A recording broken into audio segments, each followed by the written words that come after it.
मीरा भाईंदरमध्ये आज शेवटची तारीख होती का फॉर्म मागे घेण्याची। मात्र आज बीजेपीचे जे नाराज उमेदवार आहेत त्यांनी काहीही फॉर्म मागे घेतला। मात्र मीरा भाईंदरच्या ज्या प्रीती पाटील आहेत त्यांनी मात्र फॉर्म आपला मागे घेतला। त्यांनी अपक्ष लढवण्याचा ठाम निर्णय केलेला आहे। त्या स्वतः आपल्यासोबत बोलण्यासाठी आपण त्यांच्याकडून जाणून घ्या नेमका त्यांचा काय प्रॉब्लेम होता।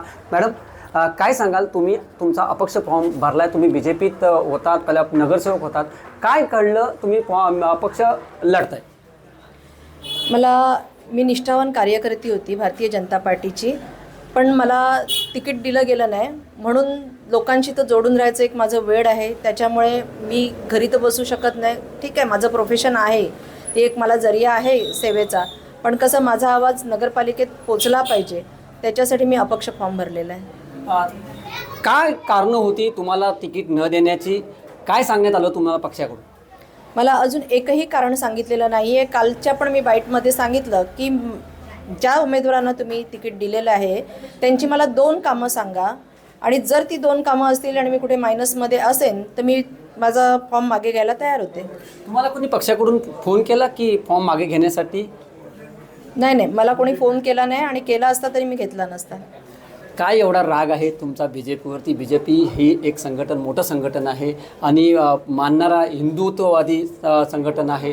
काय तुम्हाला एवढा त्यांचा राग आला? काय तुम्ही त्यांच्यावरती एवढे नाराज आहे? माझा राग बीजेपीवर नाही आहे, पण बीजेपी म्हणजे इकडे जे प्रायव्हेट लिमिटेड कंपनी चालवते ना, माझा राग त्यांच्यावर आहे। कारण त्यांनी कसं केलेलं आहे की सगळ्यांना असं कठपुतली बनवलेलं आहे आणि ते लोक यंत्रणा चालवत आहेत, त्याच्यावर राग आहे माझा राग बीजेपीवर नाही आहे। कोण आहे नेमका हे सूत्र हलवणारा? कोणत्यावर नेमका तुमचा राग आहे? काय सांगा? हा राग माझा नरेंद्र मेहतांवर आहे, कारण त्यांनीच शेवटपर्यंत सांगितलं आणि काम करणाऱ्या लोकांना त्यांनी तिकीटं दिलेली नाही आहेत, म्हणून माझा राग त्यांच्यावर आहे। यापुढे तुमची भूमिका काय? निवडून आल्यानंतर तुम्ही भारतीय जनता पार्टीला समर्थन देणार आहात का? बघा, प्रत्येक वेळेला सिच्युएशन वेगवेगळ्या बदलत असतात, त्यामुळे आत्ता मी कुठलंही स्टेटमेंट करू शकत नाही। पण इतकं नक्की की भारतीय जनता पार्टी म्हणजे जर प्रायव्हेट लिमिटेड कंपनी असेल तर मी अजिबात त्या प्रायव्हेट लिमिटेड कंपनीकडे जाणार नाही।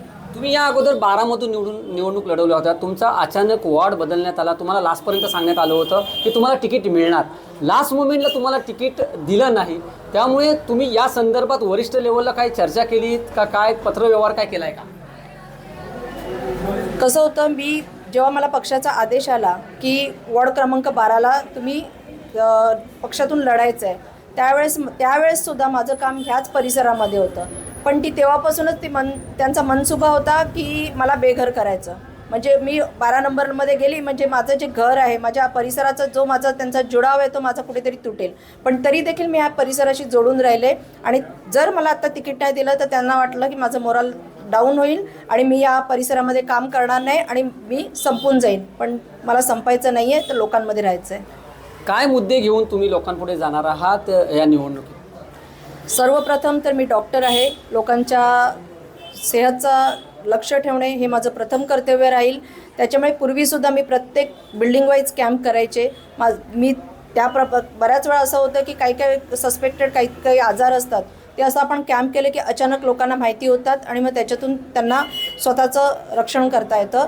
तर माझी प्राथमिकता तर ती राहीलच, पण जे इथे जर्जर झालेल्या बिल्डिंग्स आहेत, सगळ्यात जुन्या बिल्डिंग्स आहेत, भीत त्यांना राहावं लागतं की कधी डोक्यावर छप्पर पडेल, पण तरी देखील ते लोक घर सोडत नाहीत, कारण इथे एकदा बिल्डिंग तुटल्या की बिल्डिंग बनत नाही आहेत। तर त्यांना नवीन घरं मिळाली पाहिजेत।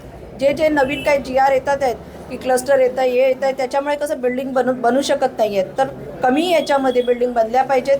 ज्या ग्रामपंचायत पासिंग बिल्डिंग आहेत त्यांना नियम शिथिल करावे, ही माझी आणखीन प्राथमिकता राहील। नवीन वॉर्ड आहे, पहिला जुना वॉर्ड जो होता त्यातून डायरेक्ट तुम्हाला या नवीन वॉर्डमध्ये कशा प्रकारे तुमची तयारी करण्यात आली आहे?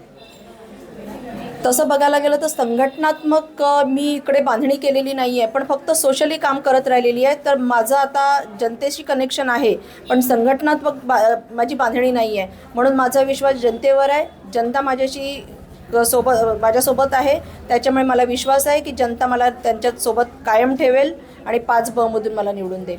धन्यवाद प्रीतीजी, तुम्ही आमच्याशी बोलल्याबद्दल. ह्या होत्या प्रीती पाटील. ह्यांनी मात्र अपक्ष त्या निवडणूक लढवतात. भारतीय जनता पार्टीने त्यांना निवडणुकीत तिकीट दिलेलं नाही. मात्र त्यांचा जो आरोप आहे तो नरेंद्र मेहतावरती आहे. नरेंद्र मेहता हे प्रायव्हेट लिमिटेड कंपनी चालवतात असं त्यांचं म्हणणं आहे. येणाऱ्या काळात त्यांना नक्कीच यश मिळेल असं त्यांचं म्हणणं आहे. मी वैभव घाग, TV9 मराठी, मीरा भाईंदर.